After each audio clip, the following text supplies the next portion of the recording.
This is Lewis Hart for Boxing Social in association with Empire Fight Store. Always good to see Charlie Edwards, especially here at the press conference. Edwards Yafai, another rendition of it. It goes again after sort of yourself and Cal was going back and forth. I think he's just over there, I think still. But yeah, another rendition of it. Other than that, how's things, mate? How are you? Yeah, I'm good, man. I'm on top of the world, I'll be honest. Like, European champion now, so I'm back in the big leagues, you know. I'm pushed up in the world governing bodies, and we're looking forward to big nights ahead. So, yeah, I'm good. It's nice to be here.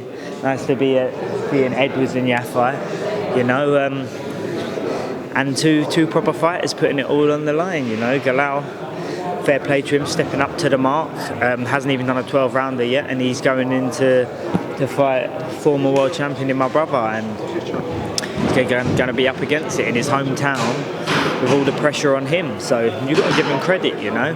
But it's a fight that I'm very confident my brother's going to win, and I believe he can make it a one-sided fight if he doesn't let his emotions get the better of himself, trying to please the fans, you know. Then it will be probably a little bit closer. But if he boxes like Showtime, and he hits moves and drops his hands and mugs him a little bit, I think it's quite a wide points win, if I'm honest with you. Definitely, and I think for a fight like this, like when you have the two names, it doesn't need any selling. You know, there would have been that video years ago, and with yourself and Cal going back and forth. I think it was after. Was it after one of your fights? I think, and then obviously, you know, Sunny's rivalry of Galal throughout GB. So I'm sure maybe sort of when you were sort of together and stuff, it was always both the names were always mentioned. So now to see a fight in the pros as well, there's always that really good storyline to it as well. Yeah, for real. Like, we all know Cal's a coward, don't we? Like, it's a shame. Like, as much as it's nice to see the name up, Edwards versus Yafai, it's like I see it on everything, and I'm like,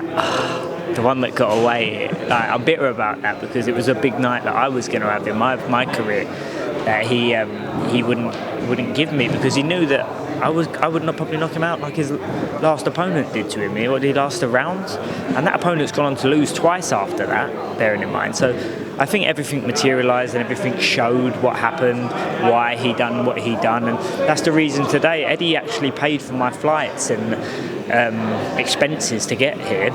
I was coming anyway, but he's actually paid for them because he wanted me to be a part of the promotion. He wanted Cal to be a part of the promotion. It's bloodline.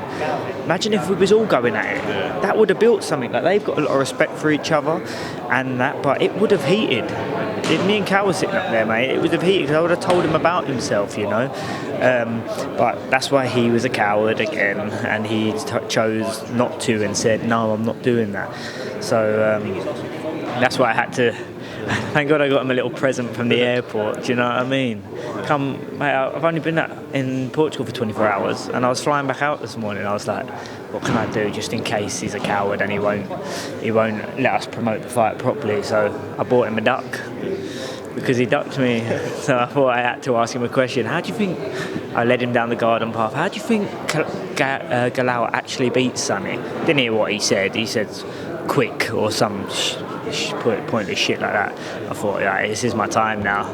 Here, Cal, for old time's sake, I got you a little present, mate, today. Just come away from my daughter for all this, so here you go. It's all fun and games, you know what I mean? It all adds to the build-up. It's 9 weeks out. It's very nicey right now, but I think as the fight gets closer, as more interviews that are going to go out, it's going to bring the heat, and I might have to drop some of the old content that I was going to drop after the last fight when I thought he was going to win before he got knocked out, just to add a more spanner in the works, you know what I mean? Like, he took one of my biggest nights of boxing that would have been away from me, so I'm not gonna let off him. Do you know what I mean? Let's get him biting. Let's build this up so Sunny and Galal get even more views. Let's get this family rivalry going, because it's there. It's just nicey at the minute.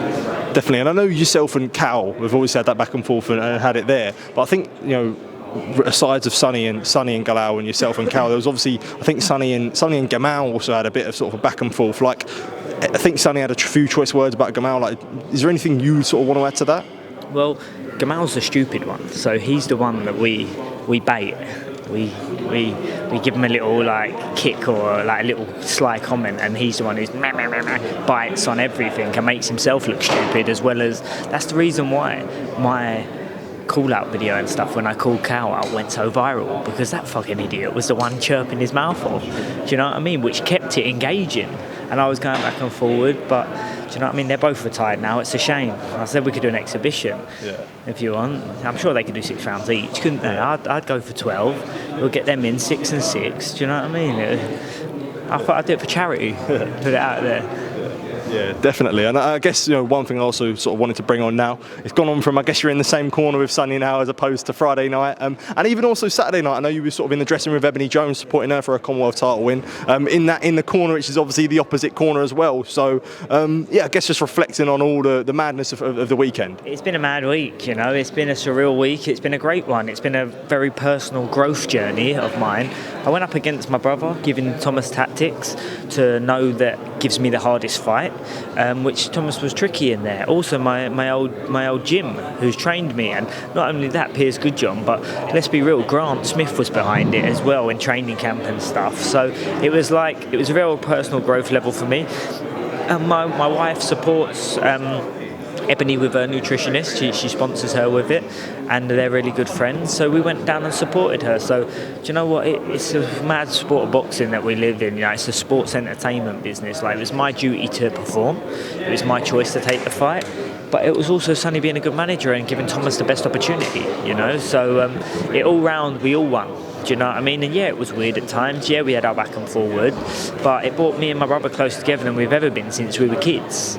So do you know what? Maybe them Yafais ain't as stupid as they look, because if they had got on that press conference table with me and Sunny off the back of last week, of our back and forward and all the energy that we've got amongst each other, we would have made them look stupid. So maybe they are a bit more clever than we think.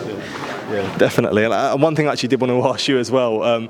I see you posted it on your Instagram. How nice was that? Was that food after the fight? You seemed, you enjoyed it a lot. Mate, it was nice to get a full stomach. A lot of hard work and a lot of dedication over the weeks and weeks and weeks that I put in. So it was nice just to eat. I didn't want to stop. It was a funny little video, and I just thought, fuck it, I'll share it with people, because that's what us fighters do. Do you know what I mean? That's my biggest enjoyment after a fight. I don't drink, I don't do anything else. I spend quality time with my bird and enjoy a good bit of a good bit of food. Definitely. And just sort of, before we do close off, what is next now? I know I did see the top, Paul Butler on the top saying he went missing. Is that, that ideally next? But do you think, if you're being honest with yourself, do you think it happened because of obviously the link with Joe Gallagher and you being in the same gym and stuff, or being previously in the same gym and stuff? From a personal perspective, it'd be one that I would like next, because of being kept in the dark, being messed around with, in my honest opinion, and him being able to shine. So it's someone that I do want to fight and I do want to beat, and to have that muppet Joe Gallagher in the other corner, it would be great. Do you know what I mean? Because that's another personal vendetta, because I really feel like he fucked me big time, to be honest, in my own opinion. And so that could be next. I want to stay active. So we're going to try and get a world title shot. If the bigger option's there, we're going to take that, of course. But Paul Butler's in my mandatory position. So if that doesn't happen, I'm going to defend my title. And do you know who put him in that position? Joe Gallagher. But he didn't do it for Charlie Edwards. He tried to steal the fight on Charlie Edwards and push it on Thomas Essomba. But we was up the side of him. We didn't allow it to happen because Thomas was allowed his mandatory challenger. And plus, he wouldn't have got paid a lot of money to fight Butler, because Joe would have put it on his shit show and put a crap purse bid in. So it was the best move for Sunny, for Thomas, and it was the best move that I pulled, so it didn't happen. But he's still in my mandatory position. So Joe's put him in himself in the firing line. But although I think Butler would take the fight and would fight me, Joe Gallagher won't let it happen, because he's got too much of a big ego, and he knows what I'm saying and what I'm doing is actually the truth, in my honest opinion. It is. I'm not lying. I'm not making all this up. And he just tries to bury his head in the sand. How many times has he told you, don't ask me about Charlie Edwards? No, it's not for me. I know it's not for me. Yeah, Yeah, the laugh says it all. And he says that to every media channel. Don't mention him. You can't talk about him. I'm not doing an interview with you. So it speaks volumes. All I know is, if I was the mandatory challenger and I was next in line and someone was doing that, I would be the first one to be like, come then, let's go. Let's make this big fight. Fuck it, let's do it. And I'd talk back. Don't run away and hide. Yeah. Do you know what I mean? And yeah, but we'll see. We'll see. Like I said, I've got options. I might even drop down to super flyweight if the world title's there. I want legacy. Imagine flyweight, super flyweight, bantam, super bantam in the next 7 years. Legacy made, one of the best British fighters ever. That's my plan. Call me deluded, don't care. That's where my goal's at. It would definitely be something good to see. Charlie, always good to see you, mate. Yeah, well on the weekend, and yeah, always good to see you, man. Always good to catch up with you, mate. Top man, thank you for your time.